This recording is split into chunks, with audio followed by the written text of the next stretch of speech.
tentu ini berbeda-beda semua ya kalau pengaturan posisi, tapi sebenarnya pengaturan posisi, fisioterapi dada, kemudian latihan nafas serta batu efektif itu adalah rangkaian tindakan yang akan dilakukan bersamaan.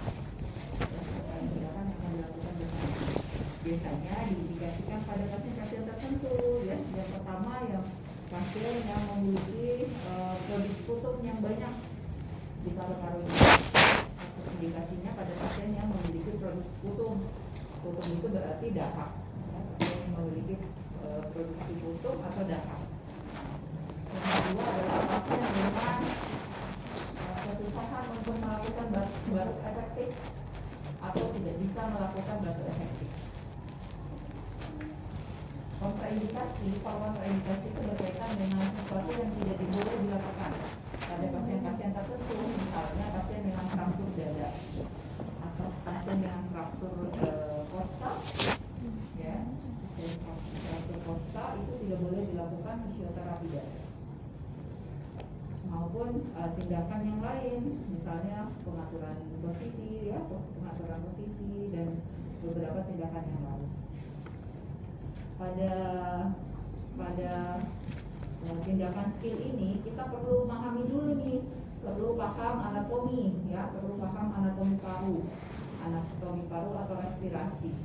Nah, paru kita itu terdiri dari 3 lobus, terdiri dari 2 ya, paru kanan sinistra dan dekstra dan sinistra. Kalau sinistra itu berarti kiri, kalau kanan itu berarti dekstra. Paru-paru ini terdiri dari 3 lobus. Ya, lobus apex bagian atas ya, bagian median yang bagian bawah, sama lobus bagian median yang bagian tengah, sama lobus yang bagian bawah. Terdiri dari 3 lobus dan memiliki bagian-bagian tersendiri. Kalau anterior itu bagian depan, kalau posterior itu bagian belakang, kalau lateral itu bagian samping, ya. Kalau lateral itu bagian samping. Kalau median itu bagian tengah. Sampai sini dipahami ya. Jadi ketika kita nanti ada bahasa ya, misalnya produksi putumnya berada di apex anterior, sinistra dan dekstra. Berarti berada di mana? Berada di mana? Apex anterior, sinistra dan dekstra. Ya, atas, depan, kiri dan kanan ya. Kalau saya bilang apex posterior, sinistra dan dekstra berarti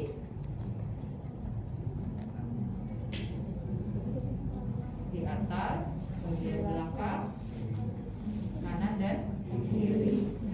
Di atas berada di atas paru maksudnya ya, paru bagian atas. Di posterior itu berarti paru-paru bagian depan. Anterior itu bagian depan. Ya, anterior itu bagian depan. Apex itu bagian atas. Medium itu bagian tengah. Ya, medial atau medium itu bagian tengah. Kalau bawah ya bawah. Ya, inferior namanya kalau bagian bawah.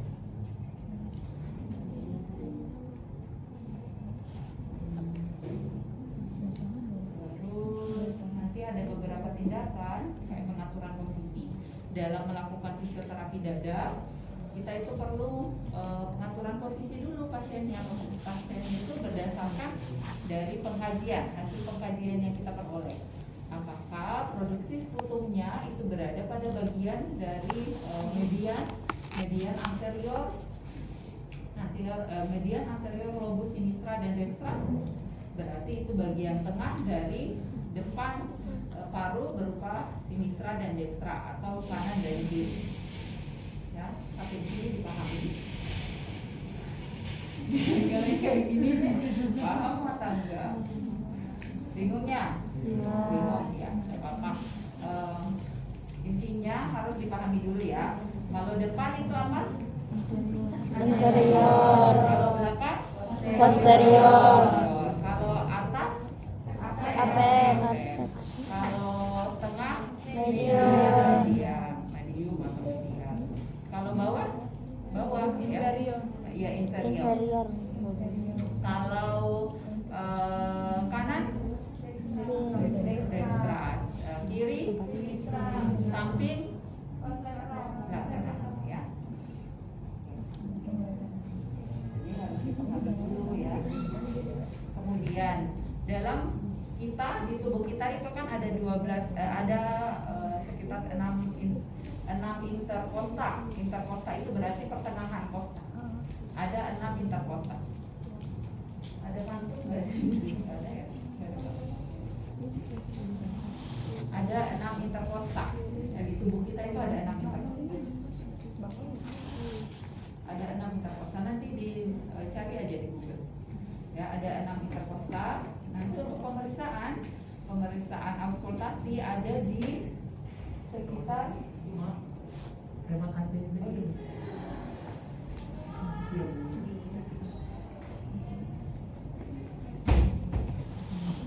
Kalau untuk auskultasi ada di 6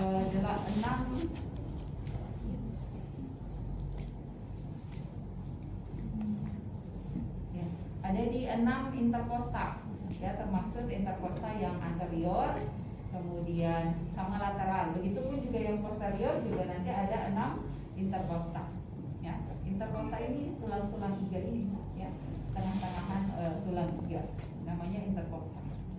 Kalau kosta itu berarti tulang iga. Ya, kalau kosta berarti tulang iga. Kalau intra itu berarti tengah. Kalau interkosta berarti tulang iga tengah ya. Tulang iga.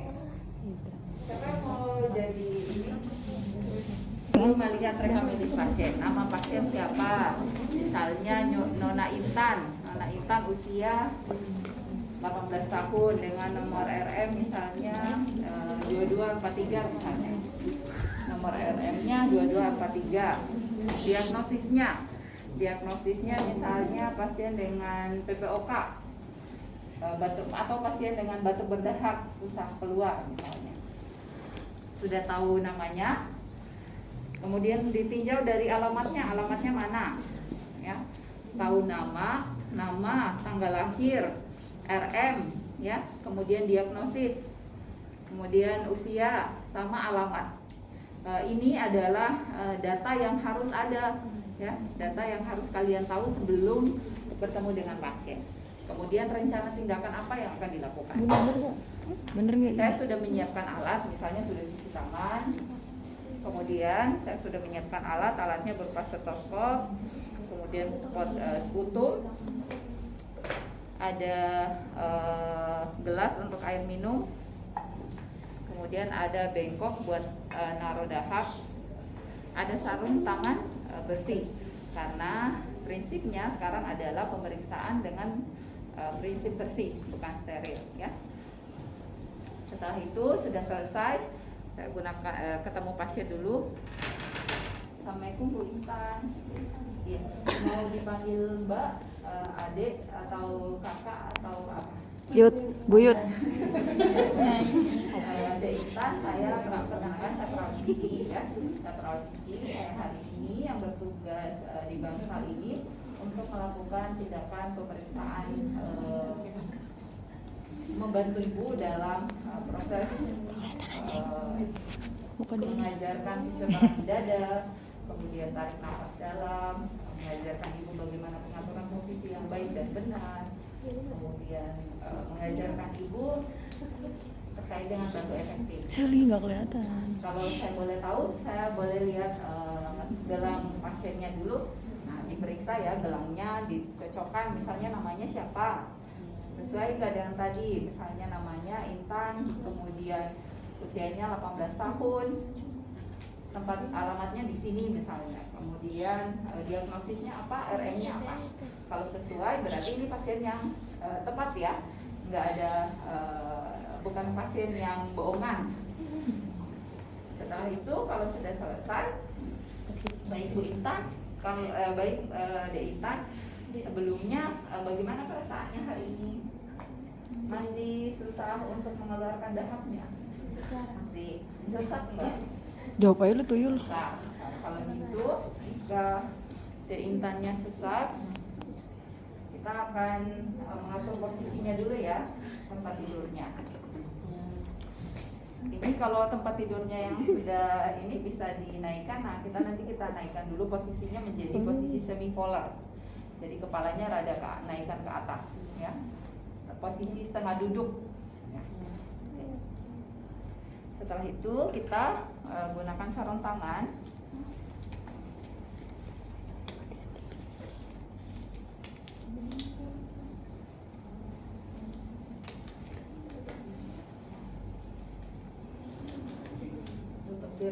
Tutup tirai fungsinya apa? Buat menjaga privasi, ya, menjaga privasi klien. Itu setelah kita tutup tirai, kita langsung melakukan pengkajian.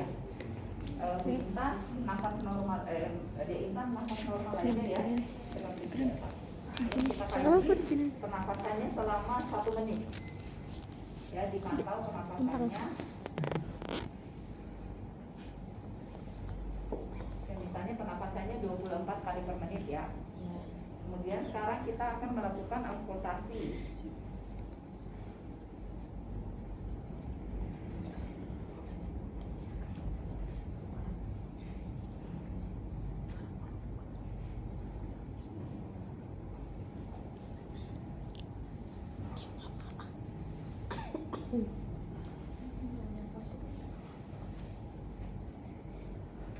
Kita auskultasinya di 6 interkostal.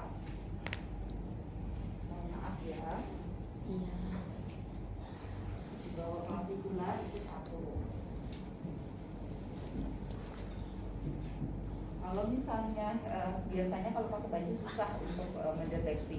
Jadi pasiennya disuruh untuk membuka bajunya, terus kita tutupin badan pasien dengan kain, ya. Anggap saja sudah.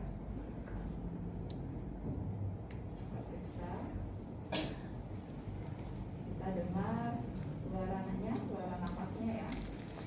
Normal, kalau ada sekutu biasanya suaranya ronki. Ronki itu kayak suara yang berat gitu, berat buat narik nafas. Kalau wheezing suaranya kayak mengik, kayak gitu wheezing. Kalau ronki biasanya karena penumpukan dahak itu kayak berat gitu. Di bawah clavicular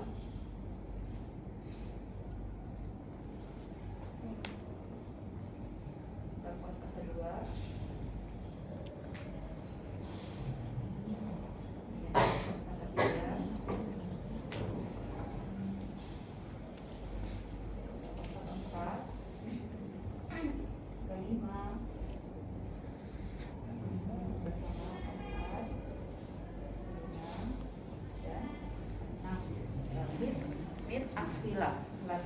Lateral mid axilla ya, di interkosta ke-6.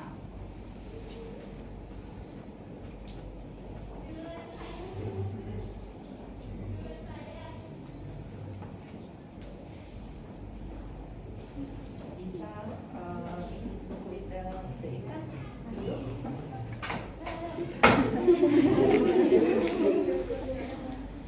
Di belakang juga sama ya, sama prosedurnya. Dari interkosta nafas.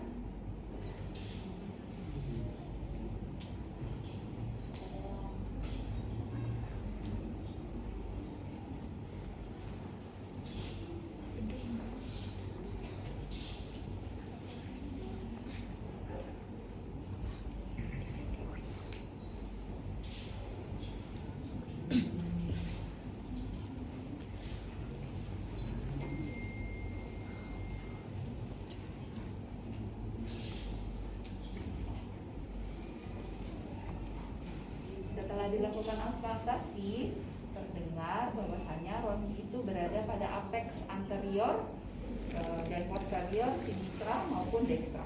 Berarti berada di mana? Depan. Atas, depan belakang, ya, belakang, paru kanan dan kiri. Setelah itu, jika sudah seperti itu, kemudian kita akan melakukan pengaturan posisi. Ya, pengaturan posisi tentu berbeda-beda. Kalau misalnya di atas, di dada ini, di dada pasiennya, nanti posisinya seperti ini. Kemudian kita lakukan fisioterapi dada. Tangannya seperti ini, jangan begini, ya. Kalau menepuk jangan kayak gini ya, harus begini. Ya, menepuknya gini. Kalau gini sakit. Tapi kalau kayak gini, coba dicobain diri sendiri. Sakit nggak? Di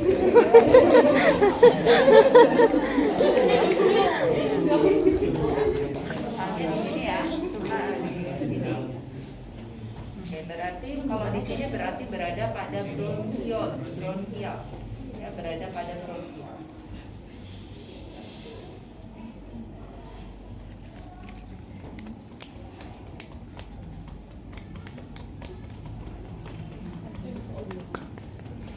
Kalau udah mau batuk bilang ya. Kalau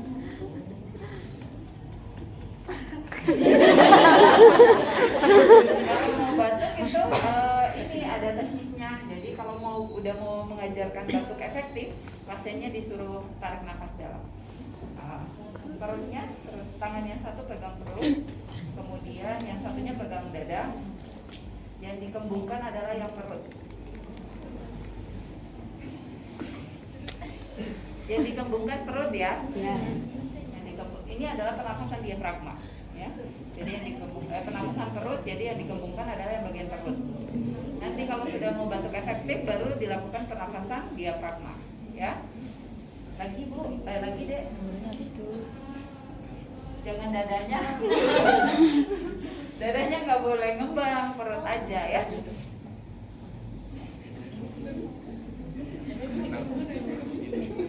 Ya, dirasakan perutnya aja yang ini kembang, terus nanti perutnya juga.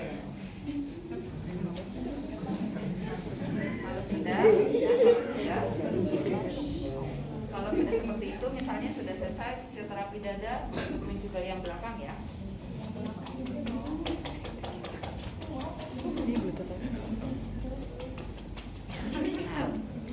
Tarik nafas, buang.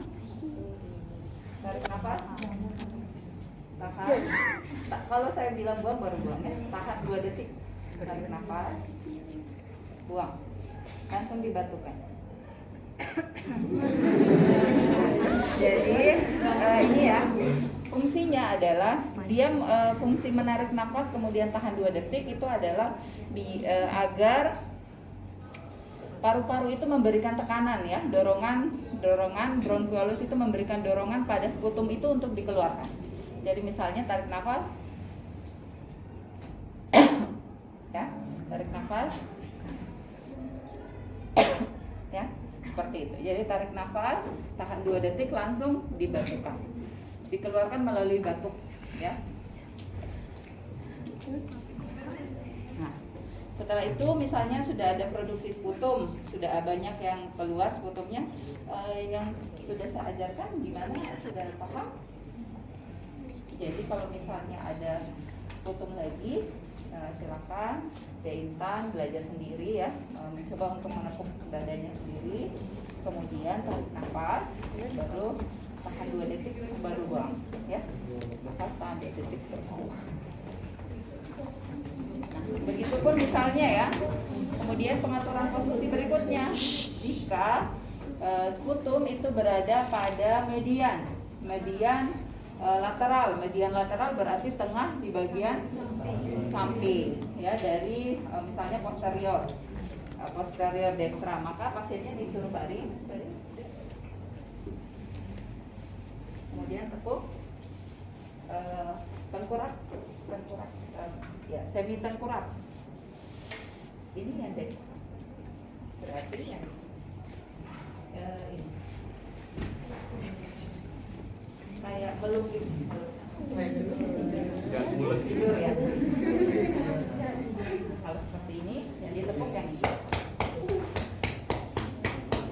Ya, oke. Berarti itu bagian dari median lateral.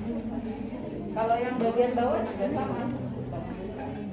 Begitupun misalnya yang sebelahnya ya, Kalau misalnya itu berada pada median anterior, ya, median anterior, berarti median anterior itu berada di tengah ya, tengah depan. Maka yang ditepuk daerah sini. Ya. Kalau untuk belakang, pasiennya dikasih bantal dulu. Ya, tunduk. Peluk bantal. Jangan nangis.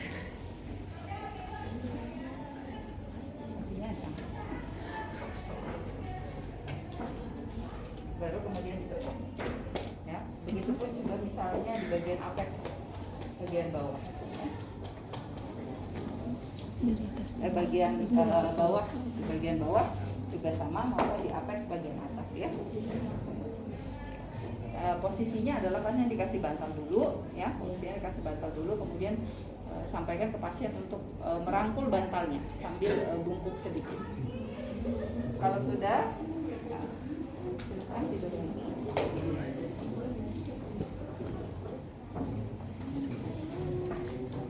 Untuk posisi, misalnya posisi yang tadi, misalnya posisi sekutumnya ada di median lateral, berarti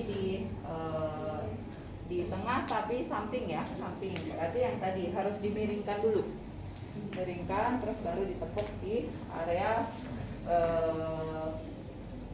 lobus yang bagian tengah.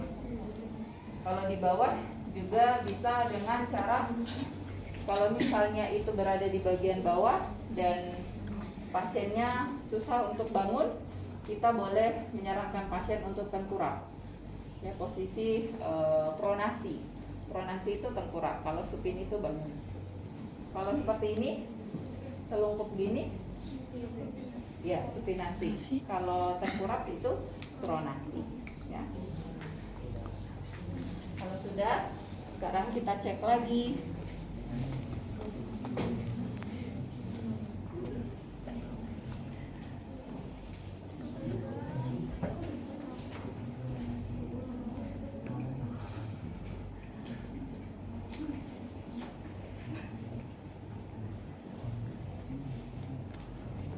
Cek sampai dengan yang tadi ya, ada 6 bagian dari interkostal. Bagian berapa?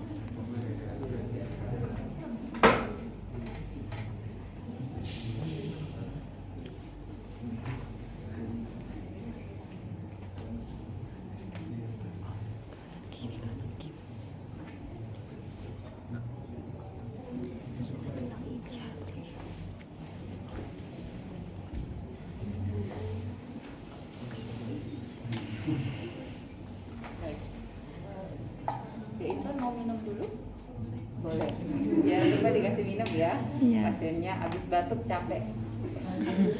Sekutumnya jika itu akan dilakukan pemeriksaan di lab, silakan dipindahkan ke sini. Ya. Oke, sekarang pengaturan posisi. Posisi supin yang tadi ya, supin itu yang ini, yang tadi tengkurap, ya tengkurap, terlentang. Ya. Supin itu yang terlentang. Kalau pronasi yang tengkurap. Terus kalau semivolar itu posisinya adalah semi duduk, jadi kayak gini. Nah, gini. Ini semivolar. 45 derajat, ya. Kemudian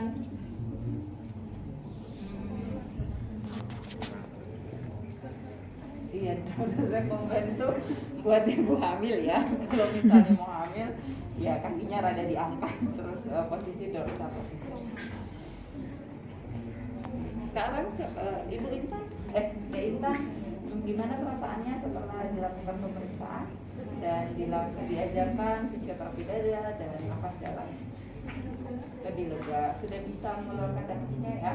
Iya, nanti ditolong.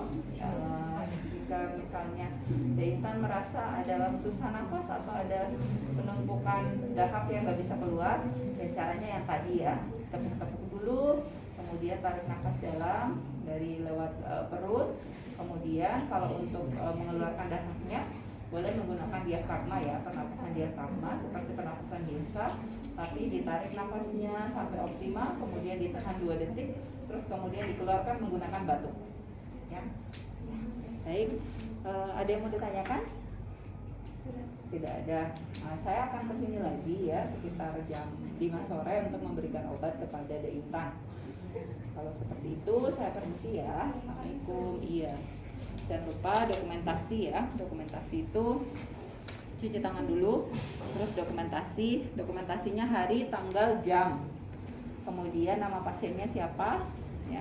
Kemudian subjeknya apa. Subjek itu apa yang diucapkan oleh klien, misalnya setelah dilakukan tindakannya apa, misalnya pengaturan posisi, fisioterapi dada, nafas dalam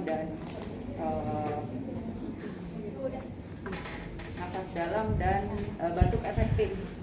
Setelah 3 itu intervensinya, kemudian SOAP-nya, evaluasinya berupa SOAP itu adalah subjek, misalnya subjeknya klien mengatakan bahwasanya sudah bisa memperagakan batuk efektif, sudah bisa mengeluarkan dahak.